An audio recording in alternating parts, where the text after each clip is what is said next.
ये जो 2 दिवसीय दौरा था, ये मुख्य रूप से प्रदेश में अलग अलग जिलों में जहां हमें लगता है कि जो एसआईआर का काम है वहां पर हमारी पार्टी को और मजबूती से पक्ष रखना पड़ेगा, क्योंकि अक्सर देखने में आया है कि निर्वाचन आयोग का काम करने का तरीका निष्पक्ष नहीं है। अभी हम लोग बस्तर संभाग में जगदलपुर मीटिंग करके आए हैं, धमतरी, कांकेर, हर जगह मैं गया हूं और 4 तारीख की समय सीमा है। हम चाहते हैं कि हर व्यक्ति को वोट का जो अधिकार है उससे को वंचित ना रखा जाए। अब 7 प्रदेशों में खबर आई है अनेक बीएलओज ने आत्महत्या की है।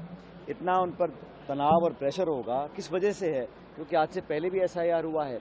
ये रिव्यू जो है ये हर कुछ सालों में होता है, लेकिन इस बार कहीं ना कहीं दबाव प्रशासन का होगा, इसीलिए बीएलओज पर प्रभाव पड़ रहा है। और मैंने सब कार्यकर्ताओं का है मजबूती से अपना काम करें।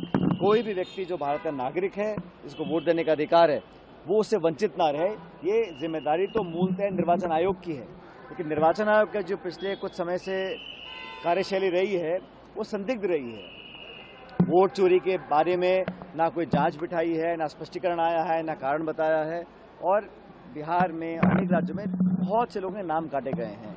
और अभी आज चंद्रदास महंत जी ने एक उदाहरण दिया, एक विधायक जो 3 बार चुनाव लड़ चुके हैं, उनका उनके गृह गांव में नाम काट के और कहीं रायगढ़ में उनका नाम आ गया था।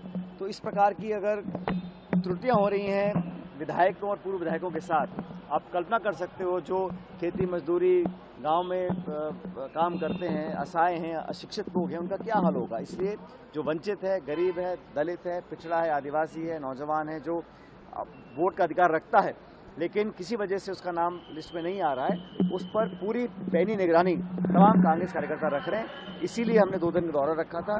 प्रदेश अध्यक्ष जी, पार्टी के तमाम नेता हमारे साथ रहे और हम लोगों ने प्रेरित किया है कि 4 तारीख से पहले जो इलेक्टोरल रोल बनेगा उसमें सब लोगों के नाम डाले जाएं। 4 तारीख का समय पर्याप्त नहीं? 4 बिल्कुल नहीं है। हमने निर्वाचन आयोग को कहा है समय सीमा को बढ़ाएं, क्योंकि यहाँ पर चुनाव ना तो नगर पंचायत के, न म्यूनसिपल के हैं, न विधानसभा के हैं। 3 साल का समय है, लेकिन ये बहुत जल्दबाजी में, बिहार में भी इतना जल्दबाजी में काम किया गया। क्या वजह है इसकी मैं नहीं जानता हूँ, लेकिन इतना जरूर है कि निर्वाचन आयोग की जो निष्पक्षता है वो निश्चित रूप से संदेह के उसमें आ गई है। बिहार में चलते चुनाव में भाजपा को 10,000 रुपये प्रति महिला देने का छूट दी गई। तो जो प्रेम है हमारी बिहार की माताओं बहनों के लिए, वो सिर्फ बिहार तक क्यों सीमित है? वो सिर्फ चुनाव के समय क्यों सीमित है? हमारे छत्तीसगढ़ की, हमारे राजस्थान की बहन और माएँ बेटियां हैं। 10,000 रुपये अगर आप बिहार में दे सकते हैं तो वहाँ भी देने चाहिए, हम तो स्वागत करेंगे। लेकिन अब उनकी याद नहीं आएगी जब तक चुनाव नहीं आएगा।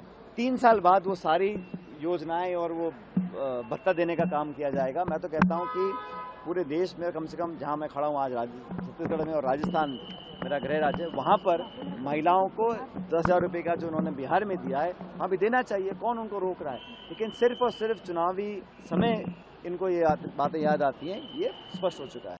अगर आप ये वीडियो YouTube पर देख रहे हैं तो हमारे चैनल को सब्सक्राइब कर बेल आइकन दबाएं और Facebook पर देख रहे हैं तो हमारे पेज को लाइक करें।